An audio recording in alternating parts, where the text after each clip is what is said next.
Sendo extremamente sincero, desde o anúncio de Dorival Júnior na seleção brasileira, eu fiquei extremamente empolgado na possibilidade de ter um técnico que estava em um excelente momento da carreira, sendo conhecido por usar diversas variações técnicas e principalmente por conseguir criar times muito propositivos em diversos momentos da sua carreira, como o Santos de 2010 e o Flamengo de 2022, sem falar nos bons encaixes dos elencos como no São Paulo e no Ceará recentemente. Dorival Júnior, para mim, era um excelente nome para assumir o comando da seleção, mesmo que, na minha opinião também, Abel Ferreira era um nome mais correto. Claro que no mundo ideal a promessa de termos Ancelotti na seleção era algo perfeito, mas como o mundo não é um grande arco-íris, vamos no possível.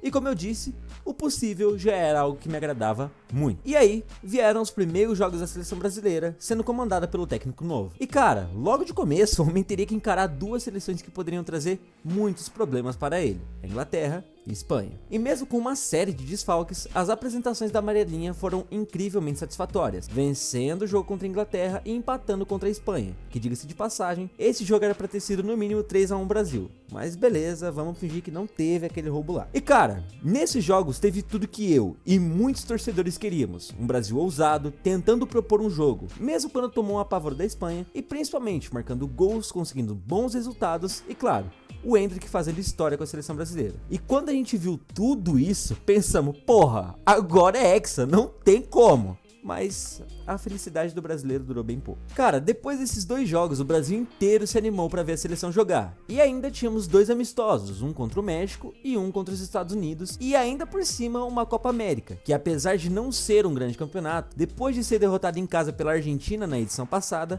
acabou ganhando um peso muito grande atualmente. E foi aí que o caldo entornou legal para nossa seleção. No jogo contra o México, o Brasil jogou até que bem, mas com diversas falhas defensivas. Mas ainda assim, devido ao grande volume de jogo e quantidade de chances criadas, o Brasil venceu com um gol do Endrick no finalzinho. Mas já dava sinais que poderia ter problemas, principalmente defensivamente falando. Já no jogo contra os Estados Unidos, a coisa foi bem diferente. O Brasil teve problemas não só defensivos dessa vez, mas ofensivos também, com grandes jogadores como Vini Júnior e Paquetá indo muito abaixo do que poderiam, o que rendeu apenas um empate contra o poderoso Estados Unidos de Pulisic. Só que assim, como o trabalho tinha começado há pouquíssimo tempo, as pessoas ainda estavam confiantes para a Copa América, já que apesar de todos os problemas que a gente teve nesses jogos, a gente tinha um somatório positivo, já que o Brasil, nos jogos importantes contra a Inglaterra e Espanha, tinha ido muito bem, contra o México também, tinha tropeçado contra os Estados Unidos. E aquilo, todo time pode oscilar a qualquer momento, são coisas do futebol. Então, na fase de grupos da Copa América contra Costa Rica, Paraguai e Colômbia, tudo vai dar certo, a gente vai ir bem, correto?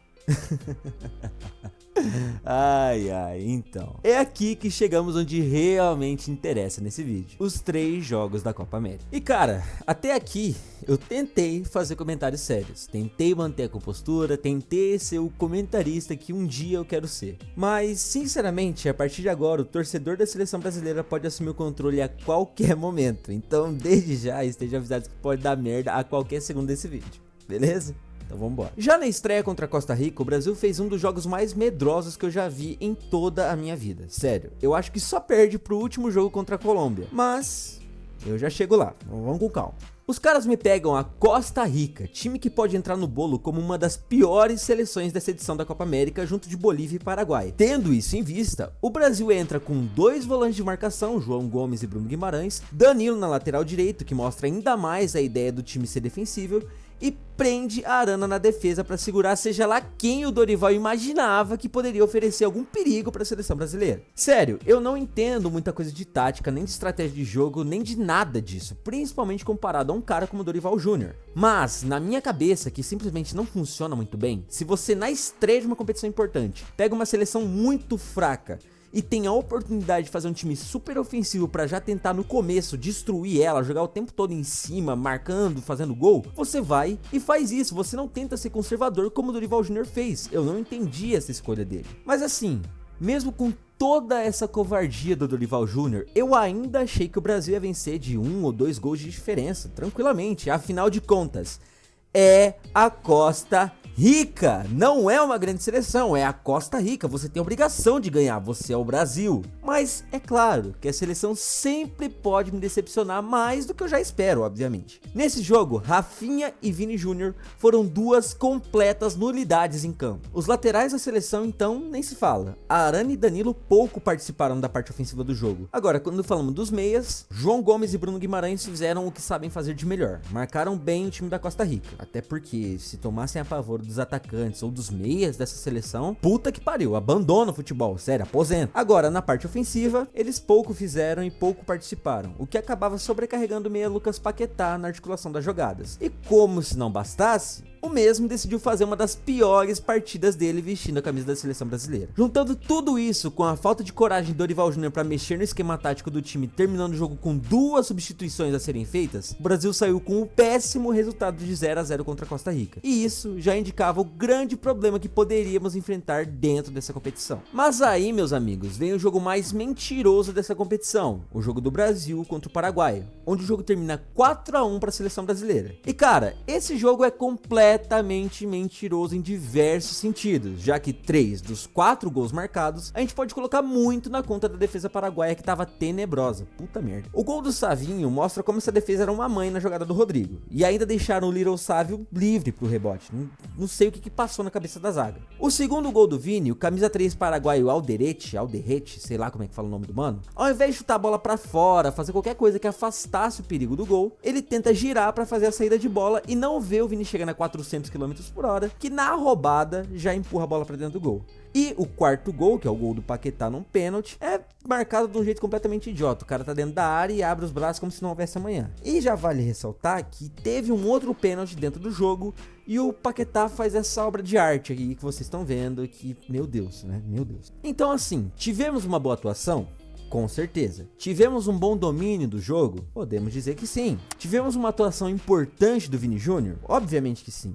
Mas sempre vale lembrar que isso foi contra talvez a top 3 piores seleções dessa Copa América. Mas aí chegamos no fatídico jogo contra a Colômbia, seleção essa que tinha uma sequência de mais de 20 jogos de vencibilidade. Sequência essa onde eles já tinham vencido até mesmo a Espanha, né? Então a gente vê que era uma coisa importante. E é claro, como todo bom brasileiro, a gente achou que seria um jogo pegado, onde ambas as seleções iriam vir ali bem postadas, teríamos um grande jogo, tanto pela parte do Brasil, quanto pela parte da Colômbia. Até porque esse jogo era de suma importância, tanto para o Brasil, quanto para a Colômbia, já que quem vencesse sairia como líder do grupo, e assim teria uma fase mata-mata um pouco mais fácil, um pouco mais tranquila. Mas, nem de longe vimos um bom jogo, principalmente pela seleção brasileira, obviamente. Cara, sem sombra de dúvidas, depois do 7-1, esse foi o pior jogo que eu já vi na história da seleção brasileira. Com o elenco recheado de craques, o Brasil faz uma partida assustadoramente horrível, com uma combinação de uma noite péssima de diversos jogadores individualmente falando, mas talvez com o pior do jogo nem sendo um dos 11 titulares ou algum reserva que porventura entrou nessa barca furada,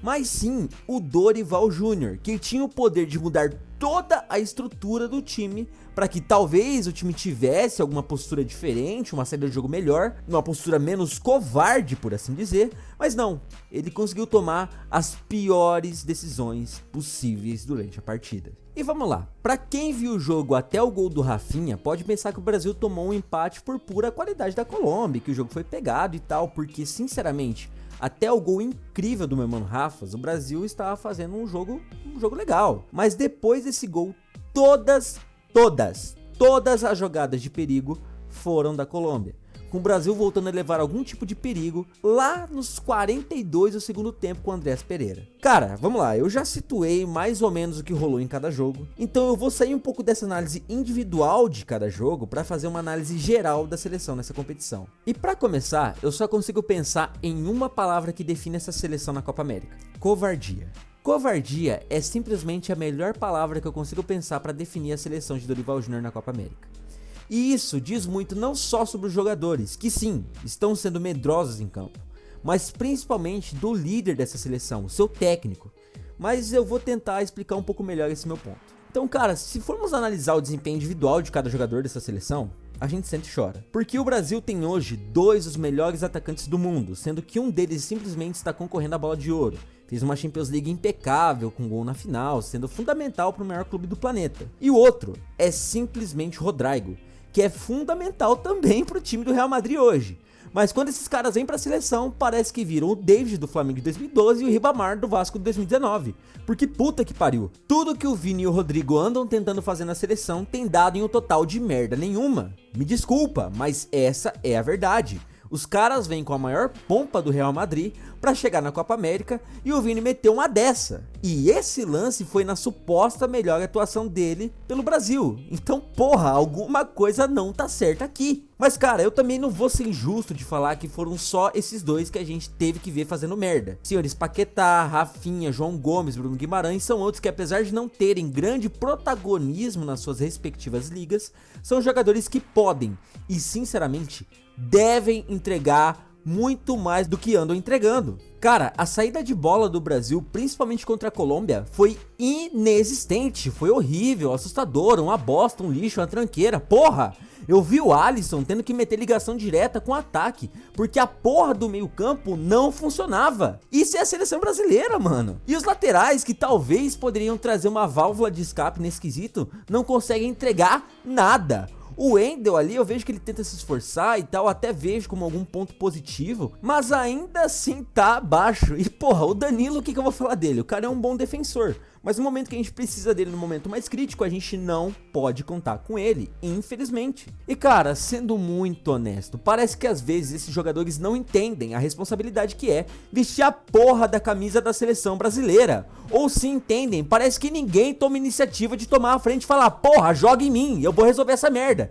Que aliás, apesar de todos os defeitos, foi algo que o Neymar sempre fez e entendeu que precisava fazer. Em 2014 o cara tava lá com 21, 22 anos e tava fazendo essa porra, tava chamando a responsabilidade e tava crescendo em jogo de Copa do Mundo. E agora vem aí Vini Júnior, Rodrygo, esse monte de atacante, monte de meia foda, que supostamente é foda, e não consegue puxar a responsabilidade. E aí se junta a covardia desses caras com a covardia do Dorival, a gente tem essa bosta aí. Porque vamos lá, o cara que vai jogar na sua estreia contra a porra da Costa Rica, que sinceramente é uma seleção horrível, só ganhando do Paraguai porque o Paraguai consegue ser, sei lá, o Corinthians da Copa América, o cara me entra completamente: eu preciso jogar defensivamente, preciso jogar com os meus dois volantes, os dois laterais marcadores. Porra, é sério? Essa é a covardia que a gente vai ter que ver agora na seleção brasileira? A partir de agora é isso que se tornou?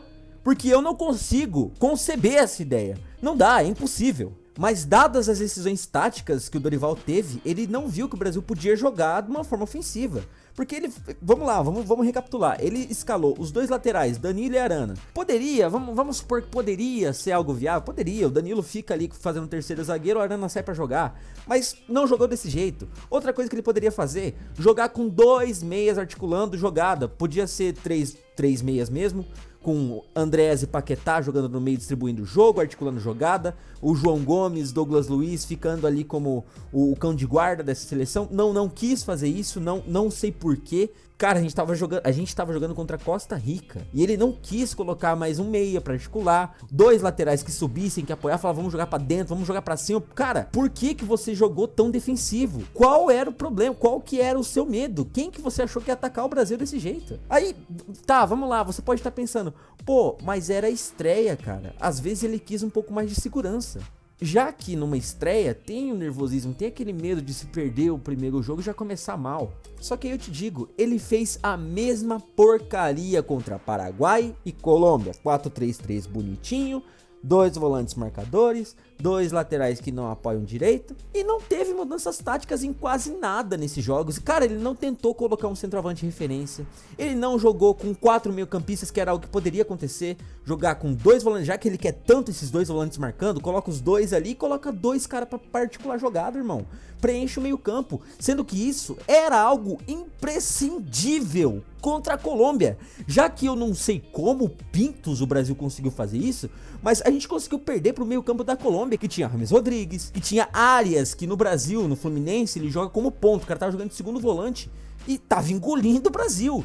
Teve ali o Richard Rios no meio-campo e um tal de Lerma, que eu nem sei quem é, mas esses 4 caras afundaram o meio-campo brasileiro, sendo que o Dorival podia ter feito muitas coisas pra melhorar esse meio campo. Como eu disse, jogar com 4, jogar com 2 armadores, fazer muita coisa. Ele não quis, ele foi medroso, porque ele ficou com medo. Ele ficou com medo de perder pra Colômbia. Sendo que o Brasil não tinha que ter esse medo, porque já estava classificado. Ele precisava buscar uma classificação melhor pra jogar contra um time mais acessível. E ele não quis fazer isso, por medo, por covardia. Mas aí quando a água bateu na bunda, o que ele decide fazer aos 42 minutos do segundo tempo? Ele vira pro Endrick e fala: maluco, voa, salva nós que tá foda, esse 1 a 1 aí não me serve. Aos 42 minutos você vai entrar e vai mudar o jogo. Cara, como que ele faz isso com o Endrick? Cara, ele dá 3 minutos pro cara jogar. 3 minutos. Claro, teve os acréscimos ali, sei lá, 8 minutos que o cara ficou em campo. Mas 8 minutos pro Endrick, pra um atacante entrar, sentir o jogo, ver o ritmo e tentar entender como fazer. Cara, eu não tô falando algo difícil de se entender. É algo simples. Mas pro Dorival Júnior, aparentemente, era impossível. E cara, sendo extremamente sincero, depois de todo esse meu surto, depois de eu despirocar completamente, eu só posso dizer que esses 3 jogos me desanimaram muito com a seleção brasileira. Isso porque eu ainda nem falei de coisas como o Militão contra a Costa Rica, aos 42, 43 minutos do segundo tempo, sei lá, empatando essa merda, dando um toque de lado e virando o rosto, querendo pagar de foda, tava 0 a 0 e o maluco, não, aqui eu tô sendo fodão, vou tocar e vou virar o rosto. Tipo, você tá achando que você é quem pra meter essa? Você tá achando que você é o Ronaldinho Gaúcho, Messi? Não, meu irmão, vai tomar no cu, a gente tava com 0 a 0 pra um time merda. Porra, vamos ter um pouquinho de noção, né, um senso de urgência aí, que puta que pariu. Aí depois no mesmo jogo, o meu mano Danilo aí foi brigar com o torcedor, dizendo que não tem ninguém de sacanagem aqui, mas... Aí Danilo, na moral, pode ter falado essa merda aí, mas sinceramente, com esse futebolzinho michuruca que vocês estão jogando, eu tô começando a ter minhas dúvidas se vocês não estão de sacanagem mesmo. Porque, papo reto, vocês não estão jogando nada, vocês não representam o Brasil, vocês não estão representando o Brasil. Tá feio pra caralho, viu? Na última semana, pra gente completar isso daqui, um ex-jogador da Colômbia deu a seguinte declaração sobre o Brasil. Este Brasil, ¿qué miedo le va a tener? Estos jugadores de Colombia en este momento ven a este Brasil y le van a tener que, le pasan por encima. Pero, no. ¿Colombia? Ay, hombre. A este Brasil, ¿qué miedo le va a tener? Ya le acaban de ganar hace 2 meses. No, yo creo que lo miran a los ojos, lo miran a los ojos. ¿Qué miedo le va a uno que Eso era otra época que uno decía, viene Ronaldinho, ¿qué vamos a hacer con Romario? ¿Qué vamos a hacer con Ronaldo? A estos. Pero Tino querido de nuestro corazón. Colombia en este momento. Los brasileños deben de estar pensando cómo vamos a hacer para el último partido. Esos son los que están pensando. No, es que ellos también se pueden complicar. No sé, que el fútbol le puede pasar muchísimas cosas. Cara, no jogo contra a Colômbia, a torcida cantou olé pro Brasil, enquanto a seleção colombiana tocava a bola e tratorava o Brasil em todos os aspectos do jogo. E sabe o que é mais interessante? Nós, brasileiros, não vimos nenhum jogador com um semblante minimamente revoltado com essa situação. Você não vê os caras brigando por cada bola como os jogadores adversários faziam. Nós, brasileiros, não vimos raça durante nenhum momento dessa partida. Parecia que nenhum dos jogadores ali queriam jogar pra valer. Parecia que ninguém queria dar o sangue pela camisa da seleção brasileira. E isso é revoltante. E cara, depois da partida, o Dorival ainda me vem com um papinho de que, se tivessem dado o pênalti pro Brasil, o jogo poderia ficar 2 a 0 e que assim a Colômbia iria se expor mais. Cara, sério, tipo assim, a Colômbia se expôs bastante durante muitos momentos do jogo, principalmente depois do gol de falta, onde ela precisava buscar o resultado, e mesmo assim o Brasil não conseguiu aproveitar. Ou então o momento do jogo em que o Dorival se revolta com o possível recuo, que não deram, que não sei. Cara, dadas as devidas circunstâncias, o Brasil jogando um total de nada durante o jogo inteiro, o Brasil, mesmo com essas justiças que deveriam ter sido feitas durante a partida, o Brasil não merecia vencer o jogo. Se o Brasil marcasse 3, a Colômbia merecia fazer 4, porque o Brasil não jogou nada. O Brasil não produziu o suficiente para merecer ganhar esse jogo. Então é revoltante o técnico vir culpar ou querer achar desculpa em arbitragem. A culpa é sua, Dorival. É sua de não treinar esse time direito, de não ter ousadia para colocar jogador decente, para mudar esquema tático, para fazer com que esses jogadores joguem alguma coisa de bola. A culpa é única e exclusivamente sua. Não é de juiz, não é de campo menor, não é de porra nenhuma. É sua. Se o Brasil não vem desempenhando, a culpa é única e exclusivamente sua e desses jogadores. Hoje teremos um jogo extremamente importante pro Brasil, Brasil e Uruguai, um clássico. E sinceramente, vendo toda essa porcaria que a gente viu aí na Copa América, eu não tenho nenhuma sensação de que o Brasil pode vencer esse jogo. Tipo, a gente até tem material humano pra fazer isso. Porra, o Vini Júnior é bola de ouro, o Rodrigo é um puta atacante, o Paquetá é um bom meia. E assim, apesar de eu ter escrachado o Dorival, ele é um bom técnico. Só que eu não vejo o Brasil tendo a ousadia, a coragem que precisa pra ter esse jogo. Eu não vejo o Brasil melhorando o suficiente pra vencer o Uruguai. Claro que eu posso acabar quebrando a minha cara e vai ser algo até bem normal, mas sinceramente, se a gente for analisar tudo que foi feito até aqui, o Brasil tem muita chance de cair hoje pro Uruguai. E sinceramente, vai ser doloroso ver de novo o Brasil passar mais uma vergonha na frente de uma grande seleção. Porque já não bastou na última Copa América a gente cair pra Argentina do jeito que caiu. E se cair hoje, tomando goleada, tomando vareio de bola, vai ser mais uma humilhação pra conta da maior seleção do mundo.